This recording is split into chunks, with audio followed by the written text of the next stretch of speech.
মন মর চঞ্চল রে ভাই, ঝরে দুটি আঁখি, বুঝাইলে বুঝিস না তুই কোন জঙ্গলের পাখি রে।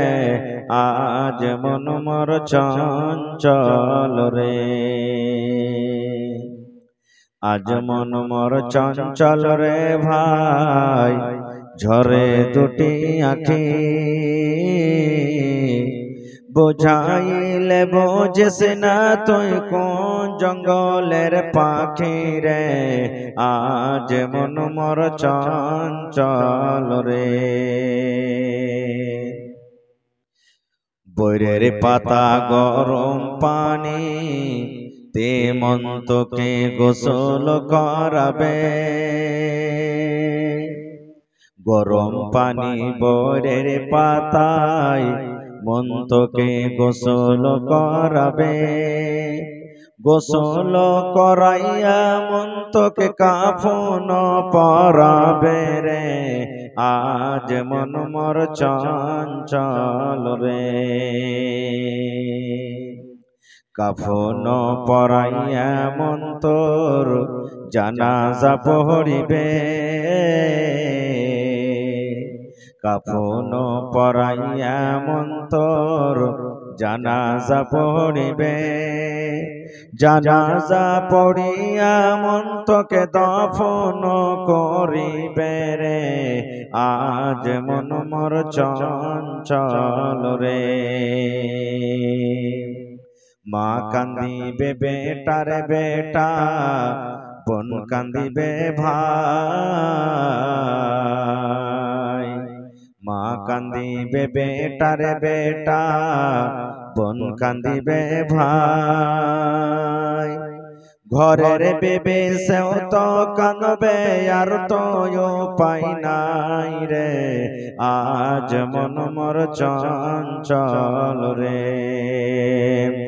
আজ মন মর চঞ্চল রে ভাই, ঝরে দুটি আঁখি, বুঝাইলে বুঝিস না তুই কোন জঙ্গলের পাখি রে। আজ মন মর চঞ্চল রে। কাঁচা বাঁশের খাট বান্ধিবে, শুকনো পাতের ডোর, এমন করে বাঁধবে রে মন চলবে না তোর জোর রে। আজ মন মর চঞ্চল রে। নারে তাকবীর। আজকে জলসার আমার যোগ্যতম শ্রদ্ধেয় সভাপতি সাহেব, সামনে বসে থাকা ইসলাম দরদি দিন দরদি ভাই ও বাবাজিরা, পর্দানশীল মায়েরা এবং খালারা, সমস্ত তারিফ ও গুণগান সেই মহান আল্লাহ তাবারক ওয়া তাআলার জন্য, যে মহান আল্লাহ তাবারক ওয়া তাআলা আজকে আমাদেরকে এই বানাত মাদ্রাসার জালসার প্যান্ডেলের তলাতে একত্রিত হয়ে বসে কিছু বলার ও শোনার তৌফিক দিয়েছেন। তাই আমরা সে আল্লাহর প্রশংসা করি। সকলেই পড়েন আলহামদুলিল্লাহ, একটু জোর করে পড়েন আলহামদুলিল্লাহ। তারপর আমাদের শেষ নবী হযরত মুহাম্মদুর রাসূলুল্লাহ সাল্লাল্লাহু আলাইহি ওয়াসাল্লামের পর অগণন দরুদ শরীফ শান্তি ধারা বর্ষিত হোক, আমিন। আল্লাহুম্মা সাল্লি আলাইহি আল্লাহুম্মা বারিক আলাইহি। বন্ধুগণ, আপনারা যত লোক এখানে বসে আছেন, জালসাতে এসেছেন, ছোট বড় নর নারী, আশা একটাই, উদ্দেশ্য একটাই আছে আমাদের, যে আল্লাহ তুমি আমাদেরকে জান্নাত দিও, নাকি? একটু কথা বলে নাও, আশা আছে না নাই? জান্নাত লওয়ার মনে আকাঙ্ক্ষা আছে না নাই আপনাদের? হ্যাঁ না বলেন? জি আলহামদুলিল্লাহ। তবে জান্নাতটাকে আল্লাহ তাবারক ওয়া তাআলা এরকমই রেখে দিয়েছেন যে মরবো আর মরার পরে জান্নাতে চলে যাব, এটা বিশ্বাস আছে না? ভালো আমল, নেক আমল করতে হবে তার জন্য। নেক আমল যদি আমরা দুনিয়া থেকে করে যাই, তাহলে আল্লাহ তাবারক ওয়া তাআলা আমাদেরকে জান্নাত দান করবেন। যে আমলটাতে আল্লাহ এবং আল্লাহ রাসূল খুশি হবেন, সেই আমলটাতে আল্লাহ তাবারক ওয়া তাআলা আমাদেরকে জান্নাত দেবেন, নাকি? ভাই মুসলমান, আজকে আপনারা জান্নাত নেওয়ার জন্য এসেছেন, তবে জান্নাত যেতে গেলে একটা লোকের অনুসরণ করতে হবে, একটা মানুষের ইত্তেবা করতে হবে, একটা নবীর ইত্তেবা করতে হবে। আমি আপনি যদি শরীয়তে কিছু এমন কাজ আছে যেগুলা নবী আমাদেরকে দেননি, আর সেই কাজগুলা যদি আমরা নেকি মনে করে করি, তা আমাদের আমল বাতিল হয়ে যাবে, নষ্ট হয়ে যাবে। এই ইসলাম ধর্মে কিছু কাজ আমরা মুসলমান এমনও করি যেটা না শরীয়তে পাওয়া যায়, না আল্লাহ রাসূল বলে গেছেন, না আল্লাহ তাবারাক ওয়া তাআলা তার উপর আদেশ দিয়েছেন, কিন্তু আমরা নেকি মনে করে যাই। আচ্ছা আপনারা বলেন তো, গোলা বুঝেন তো আপনারা, যে ধান রাখেন গোলা? কুঠি বুঝেন আপনারা? হ্যাঁ না বলেন? জি বাজারি বলেন আপনারা, মাওলানা জি নাজিম সাহেব বলছেন বাজারি। আমরা গোলা বলি, কুঠি, কুঠিতে ধান রেখেছেন, আর যদি তল থেকে এন্দুর লেগে যায়, আর ওই এন্দুরটাকে যদি হাঁকার ব্যবস্থা না করেন, তো থাকবে একটা ধান গহম? জোরে বলেন থাকবে জি ভাই? আপনার মুখে লাগে খাইনি টেনে ভরা আছে, বুঝাচ্ছে থাকবে না। এই মতো আপনি আমি নেকির কাজ করছি, আর নেকি মনে করে করছি, কিন্তু ওই কাজটা যদি শরীয়ত মোতাবেক না হয়, তাহলে কিন্তু ওই নেকিটা কি টিকবে? জোরে বলেন নেকিটা টিকবে? টিকবে না। তাহলে কার অনুসরণ করতে হবে, কার ইত্তেবা করতে হবে যে আল্লাহ তাবারাক ওয়া তাআলা জান্নাত দান করবে? আল্লাহ তাআলা কোরআন মাজিদে বলছেন, ওয়ামা আতাকুমুর রাসূল, হে দুনিয়ার মানুষ, রাসূল যা তোমাকে দিবেন ফাখুযুহু, সেটা নিয়ে নাও, সোজা কথা। ওয়ামা নাহাকুম আনহু ফান্তাহু, এবং রাসূল যে কাজ থেকে তোমাদেরকে নিষেধ করবেন ফান্তাহু, তোমরা রুকে যাও। তাহলে বুঝা গেল আমাদের ধর্ম যে ইসলাম, ইসলাম মাযহাবে আমরা দুই প্রকারের কথা পাবো, একটা হলো হ্যাঁ, একটা হলো না, একটা হলো ধরো, একটা হলো ছাড়ো, একটা হলো করো, একটা করিও না, নাকি? এছাড়া কথা পাবো আমরা ভাই মুসলমান। আচ্ছা আর একটা আপনাদেরকে প্রশ্ন করি আমি, যেই নবীর অনুসরণ করতে আমাদেরকে আল্লাহ বললেন, যেই নবীর ইত্তেবা করতে গেলে আমরা জান্নাতের ভিতরে চলে যাব, সেই নবীর নাম বলতে পারবেন আপনারা? আমরা কোন নবীর উম্মত, নামটা বলতে পারবেন একটু? বলেন তো দেখি সামনে থেকে, যে একটু আওয়াজ করে বলেন মুহাম্মদ। আজকে যদি আপনি না বলেন ভাই, এখানে যদি আমার আপনার প্রাণটা বের হয়ে যায়, আমার শ্রদ্ধেয় মাওলানা বসাচ্ছেন, জিজ্ঞাসা করবেন আমাকে, আপনাকে যখন কবরের ভিতরে রেখে আসবেন, তিনটা প্রশ্ন করা হবে। তিনটা প্রশ্নের মধ্যে একটা প্রশ্ন হবে মান নবিয়ুকা, এই তুমি কোন নবীর উম্মত ছিলে, তোমার নবীর নাম কি? তো ওইখানে যদি এরকম চুপচাপ বসে থাকেন ভাই, তো ফেরেশতারা বসবে না, কিন্তু ওখানে উল্টা পাল্টা চালু করে দিবে কিন্তু মায়ের। এইজন্যই জিনিসগুলো আমাদেরকে শেখা দরকার। তো ভাই মুসলমান, জান্নাত নিতে গেলে, জান্নাত যেতে গেলে, আমলটাকে সুন্দর করে ভালো করে মজবুত করে রাখতে গেলে আমাদেরকে কার অনুসরণ করতে হবে? জোরে বলেন নবী, জোরে নবী মুহাম্মদ সাল্লাল্লাহু আলাইহি ওয়াসাল্লামের ইত্তেবা করতে হবে, অনুসরণ করতে হবে। আল্লাহ কোরআনের অন্য জায়গাতে বলছেন, কুল, হে নবী আপনি আপনার উম্মতকে বলে দেন, ইন কুনতুম তুহিব্বুনাল্লাহ, যদি তোমরা আল্লাহ তাবারাক ওয়া তাআলার সাথে দোস্তি করতে চাও, আল্লাহকে ভালোবাসতে চাও, আল্লাহর সাথে বন্ধুতালি করতে চাও, আল্লাহর সাথে মুহাব্বত করতে চাও, আল্লাহ শিখিয়ে দিচ্ছেন নবীজি আপনি আপনার উম্মতকে বলে বলে ফাত্তাবিউনি, তোমরা আমার অনুসরণ করো, আমার ইত্তেবা করো। আল্লাহ বলছেন দুনিয়ার মানুষ, যদি তোমরা নবীর ইত্তেবা করো, দুখানটা তোমাদের লাভ আছে। এক নম্বর ফায়দা, ইউহিব্বুকুমুল্লাহ, আমি আল্লাহ তাকে ভালোবাসতে লাগবো, ওয়া ইয়াগফির লাকুম যুনুবাকুম, এবং আল্লাহ তার গুনাহকে maaf করে দিবেন। সুবহানাল্লাহ। তো ভাইরা আমার, এবারে হাদিসে কি বোঝা যাচ্ছে, হাদিসে কি আছে? আল্লাহ রাসূল সাল্লাল্লাহু আলাইহি ওয়াসাল্লাম 1400 বছর আগে বলে দিয়েছেন কি, কুল্লু উম্মতি ইয়াদখুলুনাল জান্নাহ, দয়ার নবী এলান করে দিয়েছেন, ও দুনিয়ার মানুষেরা তোমরা শুনে নাও, নবীজি 1400 বছর আগে এলান করে দিয়েছেন, কুল্লু উম্মতি ইয়াদখুলুনাল জান্নাহ, আমার যত উম্মত রয়েছে সমস্ত উম্মত কিয়ামতের দিন জান্নাতের ভিতরে চলে যাবে। উম্মত বলতে কারা? যারা নামাজ পড়ে ওরা নবীর উম্মত, যারা রোজা রাখে ওরা নবীর উম্মত, যারা মুনাফিক করে ওরা নবীর উম্মত, যারা আল্লাহর ইবাদত করে তারা নবীর উম্মত, যারা আল্লাহর ইবাদত করে না তারা নবীর উম্মত, যারা দান করে তারা নবীর উম্মত, যারা দান করে না তারা নবীর উম্মত। দয়ার রাসূল বলেছেন সমস্ত উম্মত কিয়ামতের দিন জান্নাতের ভিতরে যাবে। রাসূল বলেছেন আমার যারা উম্মত হবে কিয়ামতের দিন সমস্ত উম্মত জান্নাতের ভিতরে যাবে। আপনাদের এই হাদিসটার টুকরা শুনে একবারে মনে হয় কলিজাখানটা 5 কেজির হয়ে গেল নাকি? যে হাজী মাওলানা আপনারাই তো ওয়াজ করেছেন যে নামাজ রোজা না করতে গেলে আল্লাহ তাবারাক ওয়া তাআলা জাহান্নামে দিবেন, মদ পান করতে গেলে জাহান্নামে যাবে, চুরি করতে গেলে জাহান্নামে যাবে। मैं थोड़ा आवाज बढ़ाइएगा। জাহান্নামের ভিতরে যাবে। আর আজকে আপনি বলছেন যে সমস্ত লোক জান্নাতের ভিতরে চলে যাবে, এটা কেমন কথা?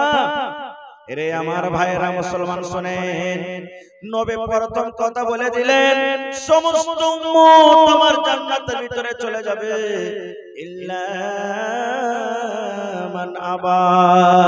কিন্তু নবী বলেছেন উম্মতরে আমার উম্মতের মধ্যে যারা আবা দলের লোক, যারা আবা গ্রুপের লোক, যারা আবা জামাতের লোক, যারা আবা ওরা জান্নাতের ভিতরে যাবে না, জান্নাতের ভিতরে যাবে না।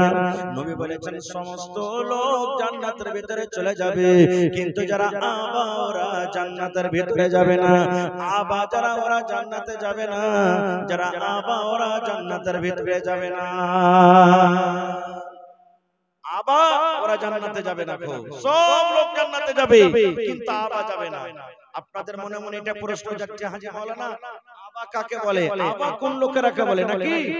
সাহাবায়ে কেরাম যখন এই কথাটা শুনলেন নবীকে প্রশ্ন করে দিলেন ইয়া রাসূলুল্লাহ, আল্লাহর নবী গো আপনি বললেন আবা ওরা জান্নাতে যাবে না, তাহলে নবী গো একটু দয়া করে বলেন আবা কাকে বলে, কোন লোকেরাকে আবা বলা হয়, আবা কোন মানুষরাকে বলা হয়?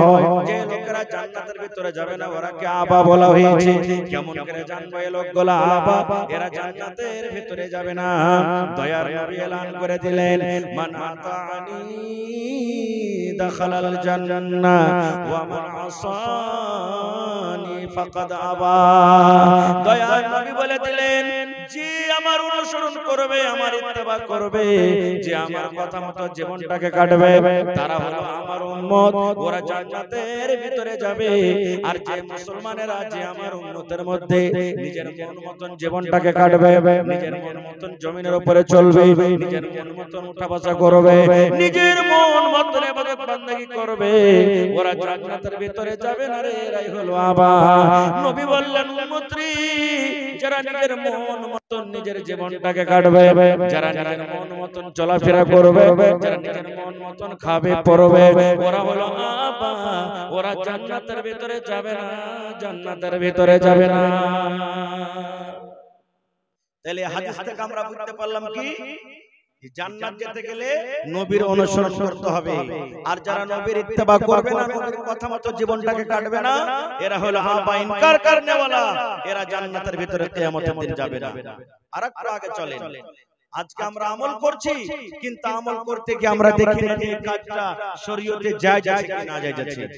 যেমন তিনজন সাহাবী, হাদিস বুখারী শরীফের, তিনজন সাহাবী আল্লাহর নবীর দরবারে এলেন নবীর ইবাদত সম্পর্কে জিজ্ঞাসা করব বলে, নবীর ইবাদত সম্পর্কে জানবো বলে তিনজন সাহাবী নবীর কাছে এলেন। ওই টাইমে কিন্তু নবী বাড়িতে নাই। কোথায় গেছেন? কামে কাজে বা তাবলীগে দাওয়াতের কাজে গেছেন।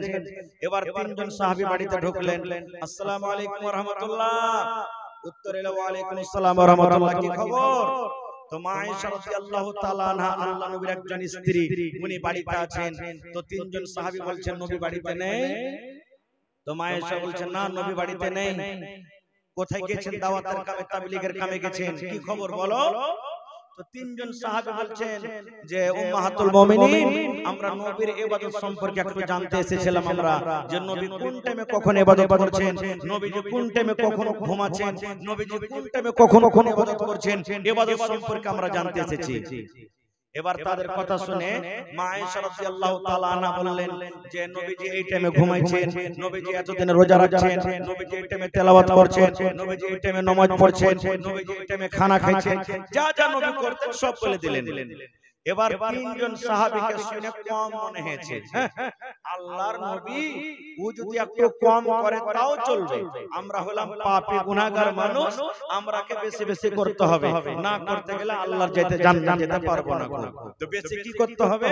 তারা তিনজন কথা বলতে শুরু করলেন, কতটুকু বেশি আমল করলে আল্লাহ জান্নাত দিবে।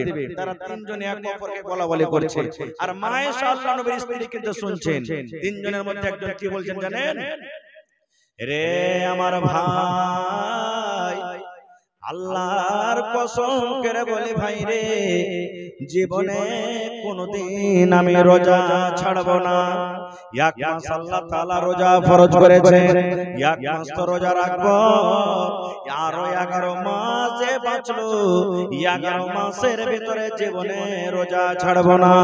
নফল রোজা চালিয়ে যাব, নফল রোজা চালিয়ে যাব, রোজা একদিনও বাদ দেব না, রোজা চালিয়ে যাব, রোজা ছাড়ব না। একজন কসম খেয়ে নিলেন, জীবনে কোনদিন জেনে বুঝা রোজা ছাড়ব না। এবার 2 নম্বর সাহাবী কসম খেয়ে বলছেন, ও আমার ভাই শুনেন, আল্লাহর কসম করে আমি বলি রে, কোনদিন জীবনে রাতের বেলাতে আমি ঘুমাবো না, আমি কোনদিন রাতের বেলাতে ঘুমাবো না। তাহলে রাতের বেলাতে কি করব? তাহাজ্জুদের নামাজ পড়ে পড়ে রাতটাকে কাটিয়ে দেব। জীবনে কোনদিন বিছানায় ঘুমাবো না, তাহাজ্জুদের নামাজ পড়ে পড়ে আমি রাতটাকে কাটিয়ে দেব। এবার 3 নম্বর সাহাবী বলছেন, ও আমার ভাই তাহলে শোনো, আমি আল্লাহর নবীর সাহাবী, আমি জীবনে কোনদিন বিয়ে করব না, আমি জীবনে কোনদিন সংসার বাড়াবো না, জীবনে কোনদিন আমি ভেজালে পড়তে যাব না, আমি কুঁয়ারা হয়ে জীবনটাকে আমি কাটিয়ে দেব। যদি আমি বিয়ে করি, বাড়িতে স্ত্রী আসবে, তার জন্য খাটতে হবে, তাকে কাপড় লাগবে, তাকে খেতে লাগবে, আমার দুনিয়াতে ছেলে মেয়ে জন্ম নিবে, তার জন্য আমাকে মাঠে ঘাটে সময় দিতে হবে। আর যখন আমি মাঠে ঘাটে খাটতে যাব, তখন আমার ইবাদত বন্দেগীতে কমে যাবে। এই জন্য ভাই রে, আমি জীবনে কোনদিন বিয়ে করব না, আমি কুঁয়ারা হয়ে জীবনটাকে কাটিয়ে দেব। তিনজন কসম খেয়ে নিলেন। একজন জীবনে কোনদিন রোজাই ছাড়বো না, সারা জীবন রোজা করব। একজন কসম খাইছে কোনদিন রাতের বেলাতে ঘুমাবো না, তাহাজ্জুদ নামাজ পড়ে পড়ে রাত কাটিয়ে দেব। আরেকজন কসম খাইছে কি, যে কোনদিন বিয়ে করব। সুবহানাল্লাহ। হাই মুসলমান, আর আজকে আমাদের অবস্থা কি জানেন? কষা দিয়ে দুধ চুইছে, 12-14 বছর বয়স হয়েছে, এদিকে মাকে বলছে, দাদিকে পটেছে, দাদুকে বলছে, আর মাকে কহনা গে যার বিয়েটা দিয়ে দিবে। দেখেন, বিয়ে করার জন্য আমরা হুড়াহুড়ি করছি। এই যে রমজান মাস সামনে আসছে, কত ভাই রোজার মাসে রোজা রাখবে না, দিনের বেলাতে যেমন এখন খাইছে, রোজার দিনও খাইবে, আর বলবে বাড়তে কি খরচা নেই যে রোজা করে বেড়াবো, এত বড় লম্বা দিন রোজাটা কে করবে? এরকম লোক আছে না নাই ভাই? বলেন, কত লোক বলবে আবে আল্লাহকে দেখে ডরে না তো মানুষকে দেখে ডরে কি করব বে, কি করে লিবে মুলবি রে? এই দেখেন রে মুসলমান, একজন সাহাবী কসম খেয়ে নিলেন, জীবনে কোনদিন রোজা ছাড়ব না, রোজা চালিয়ে যাব। আরেকজন কসম খেয়ে নিলেন, জীবনে কোনদিন রাতের বেলাতে ঘুমাবো না।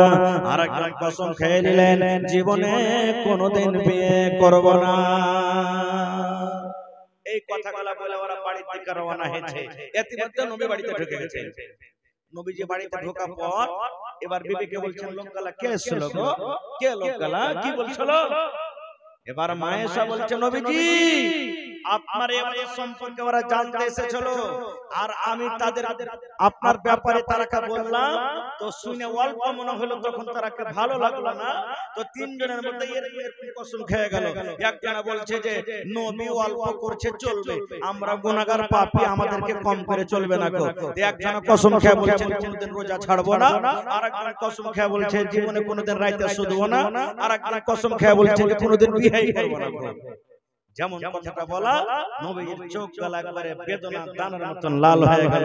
যে তারা বলছেন, এই শোনো এখানে, শোনো এখানে তিনজন, তোমরা তিনজন এলেন।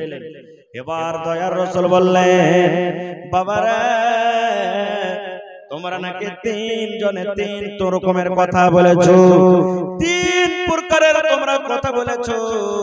সে সাহাবীরা বলছেন, ইয়া রাসূলুল্লাহ বলেছি।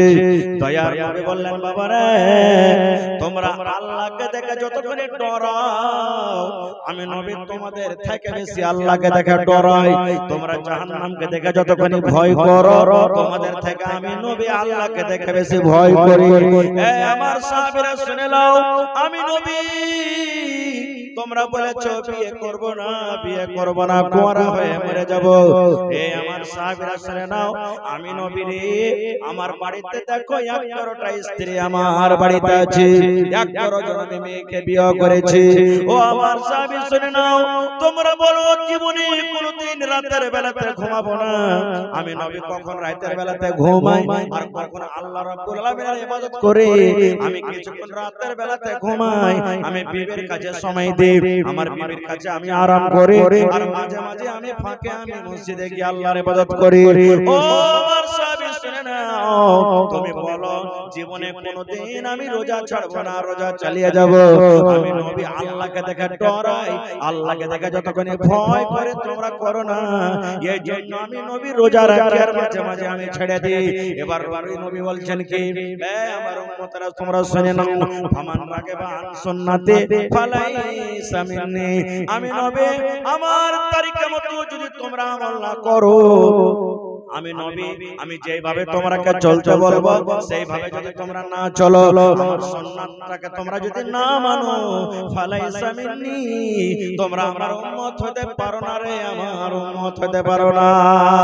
নারে তাকবীর। তাহলে বোঝা গেল কি, নবীর উম্মত হতে গেলে, জান্নাত পেতে গেলে নবীর অনুসরণ করে চলতে হবে। আরেকটু আগে চলেন, সুবহানাল্লাহ। এ ভাই মুসলমান, আজকে তো আমরা নবীর অনুসরণ না করে হিরোকে অনুসরণ করছি। এই দেখবেন আমার ভাইরা, যারা নওজওয়ান যুবক ভাই আগা থেকে পিছে দিকে চুল ছাড়তো আগে 2 4 5 10 বছর আগে হিপি কাটিং বলতে থাকে নাকি, হ্যাঁ না বলে? আর এখন চুল কিছুদিন চললো আগে থেকে এরকম করে মারবে একবারে, বাপ রে বাপ, চুলের ফরফর। আবার এখন কিছু চুলের কাটিং এসেছে কি গোটাই চারিদিকে একবারে সুন্দর করে কাটবার মধ্যখানে একবারে রাখবে, ওটার নাম বলে জুতা কাটিং, বলে না চাপ্পাল কাটিং, চাপ্পাল কাটিং বলে। ভাই বলছেন চাপ্পাল কাটিং। এ ভাই মুসলমান, আল্লাহ রাসূল সাল্লাল্লাহু আলাইহি ওয়াসাল্লাম যেভাবে আমল করতে বলেছেন রে ভাই, সেইভাবে যদি আমরা আমল না করে আমাদের আমল নষ্ট হয়ে যাবে, বরবাদ হয়ে যাবে রে ভাই, আমাদের আমল নষ্ট হয়ে যাবে, বরবাদ হয়ে যাবে। আপনারা সবাই জানছেন, সবাই শুনেছেন, আজকে আমাদের যুবকেরা কে নবীর অনুসরণ করতে ভালো লাগে না, আজকে আমার যুবক ভাইয়েরা কে শুনতে ভালো লাগে না, আজকে আমার মায়েরা খালারা কে নসিহত শুনতে ভালো লাগে না। আল্লাহর নবী যখন দুনিয়াতে চলে গেলেন, প্রথম ইসলামের রাজা, ইসলামের খলিফা হলেন হযরত আবু বকর রাদিয়াল্লাহু তাআলা আনহু। যখন উনিও চলে গেলেন দুনিয়া থেকে, দ্বিতীয় রাজা, দ্বিতীয় খলিফা হলেন উমর রাদিয়াল্লাহু তাআলা আনহু। ইসলামের দ্বিতীয় রাজা, দ্বিতীয় খলিফাকে উমর রাদিয়াল্লাহু তাআলা আনহু একদিন মসজিদে নামাজ পড়াইতে শুরু করেছেন। ফজরের নামাজ, ভালো করে শুনবেন ভাই, ফজরের নামাজ পড়াইতে শুরু করেছে। আর উমর ফারুকের পরে কিন্তু একটা গোলামের রাজ থাকে। দুনিয়াতে এক অপরের পরে দুশমনি থাকে কি থাকে না, যে কোনো লোক হয় থাকে। তো ওই উমর রাদিয়াল্লাহু তাআলা আনহুর উপরে একটা গোলামের রাগ, কোনো কারণে রাগ হয়েছে। এবার ও কিন্তু সুযোগ ঢুঁড়ছিল যে আমি উমরকে কিন্তু মারব, ইসলামের যিনি রাজা খলিফা আমি তাকে মার্ডার করে দেব। কখন মার্ডার করব? এই নামাজ যখন পড়িতে উমর দাঁড় হবে, তখন পেটের ভিতরে দিব ছোরা ভরে গেল। ঠিক এখানটা ছোরা গোলাম কাপড়ে ঢেকে রেখে পকেটে করে খুব সুন্দর করে নিয়ে আছে। এবার ওমর রাদিয়াল্লাহু তাআলা আনহু আল্লাহু আকবার বলে যখন ফজরের টাইমে এই জায়গায় বুকে হাত দিয়েছেন, এরকম টাইমে সুবহানাল্লাহ ওই গোলাম হযরত ওমর রাদিয়াল্লাহু তাআলা আনহুর পেটে দিলেন ছোরাটাকে ভরে। যেমনই ছোরা ভরা পেট ফাটা হয়ে গেল, হুনি ফুটা হয়ে গেল। উমর ফারুক বেহুশে পড়ে গেলেন। এই যুগের এই জামানার মতন তো আরে শিলিগুড়ি নিয়ে চলো, কিশনগঞ্জ নিয়ে চলো, কলকাতা নিয়ে চলো, পাটনা নিয়ে চলো, বড় বড় ডাক্তার কোথায় পাবেন? নামাজ শেষ হলো, তাড়াতাড়ি করে সব লোকজন জমা হলো। এবার এত রক্ত বহলো, এত রক্ত বহলো, উমর রাদিয়াল্লাহু তাআলা আনহু মনে হয় আর বাঁচবেন না। একটা লোক বলছে, যারে দুধ দাও, মুখখানে দুধ দাও, আমাদের রাজার মুখখানে দুধ দাও, দুধ দিতে গেলে কি হবে? শরীরে একটু বল হবে। কিন্তু ওরে সুবহানাল্লাহ, মুখ দিয়ে যেমন দুধ গালা দেয়, যে জায়গাতে জখম লেগেছে, যে জায়গাতে জখম হয়েছে, দুধ দুধ হয়ে বের হয়ে যায়, পেটে কিন্তু দুধ রহে না। হযরত ওমর রাদিয়াল্লাহু তাআলা আনহুর কথা শুনে চারিদিকে খবরটা শুরু হয়ে গেল, চারিদিকে খবরটা রটে গেল। ইসলামের রাজা উমরকে মার্ডার করে দেওয়া হয়েছে, মুসলমানের রাজাকে মার্ডার করে দেওয়া হয়েছে, মুসলমানের রাজাকে কতল করে দেওয়া হয়েছে। দেখার জন্য সমস্ত লোক দৌড়াতে দৌড়াতে দৌড়াতে দৌড়াতে দৌড়াতে দৌড়াতে ওমর রাদিয়াল্লাহু তাআলা আনহুর বাড়িতে এসেছে। দেখছেন দেখছেন যাচ্ছেন, দেখছেন যাচ্ছেন, এর মধ্যে একটা নওজওয়ান হযরত ওমরকে দেখার পর ও বাড়ি থেকে রওনা হয়েছে, হাঁটছেন বাড়ি থেকে। আর কোন হিসাবে ওমর রাদিয়াল্লাহু তাআলা আনহুর ওই যুবকের উপরে চোখ পড়ে গেছে, দিয়ে তাকে কি বলছেন জানেন? রে যুবক, তুমি আমার কাছে এসো রে বাবা, তোমাকে একটা আমি কথা বলবো। এবার যুবক যখন পাঞ্জরে এসেছেন, ওরে আল্লাহ, প্যার দিয়ে রক্ত বইছে, আর মনে হয় দুনিয়াতে হযরত ওমর রাদিয়াল্লাহু তাআলা আনহু বাঁচবেন না। এই সময়তে মুসলমান ওমর রাদিয়াল্লাহু তাআলা আনহু যুবককে বলছেন, রে আল্লাহর বান্দা, তুমি উমরকে দেখতে এসেছো রে, তুমি মুসলমানের রাজাকে দেখতে এসেছো। আমার মত যদি উমর মরে যায়, আমার মত উমর যদি দুনিয়া থেকে চলে যায়, ইসলামের কোনো ক্ষতি হবে না রে, ইসলামের কোনো নোকসান হবে না।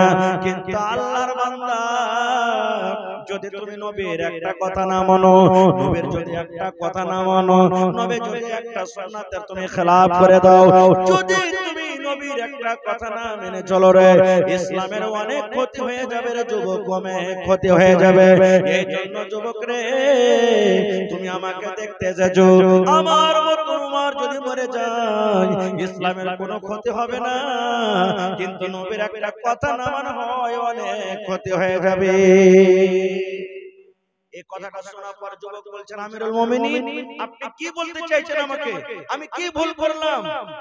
আবার ঘুরিয়ে কথাটা বলছেন, আল্লাহর বান্দা, উমরকে দেখতে এসেছো, উমর যদি দুনিয়া থেকে চলে যায়, ইসলামের কোনো ক্ষতি হবে না, কিন্তু নবীর একটা কথা না মানো, অনেক ক্ষতি হবে রে। এবার যুবক বলছেন, আমিরুল মুমিনিন, আমাকে বুঝিয়ে বলেন, কেন আপনি এই কথাটা আমাকে বলছেন? রে আমার যুবক ভাইরা শুনেন, হযরত ওমর রাদিয়াল্লাহু তাআলা আনহু এবার ওই যুবককে বলছেন, আরে আল্লাহর বান্দা, তুমি উমরকে দেখতে এসেছো, তোমার লঙ্গিটার দিকে দেখো রে, ইরফাই জারাক কিংবা ইরফা সাওবাক। যুবক রে, নবীর হাদিস আছে, এই টাকনা থেকে নিচে যদি লুঙ্গি পায়জামা নিচে চলে যায়, ওই জায়গাটা কিয়ামতের দিন আল্লাহর জাহান্নামে পড়বে। যে টাকনা থেকে নিচে লুঙ্গি পায়জামা চলে যাবে, ওই জায়গাটা আল্লাহর কিয়ামতের দিন জাহান্নামের আগুনে জ্বলবে।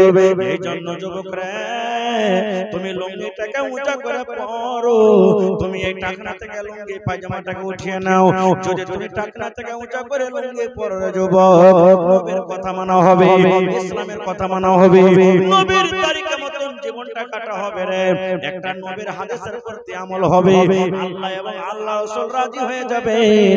আর তুমি আমাকে দেখতে এসেছো, আর যদি নবীর কথা না মানো যুবক রে, আমার মতো উমরকে দেখে তোমার কোনো লাভ হবে না। নারে তাকবীর।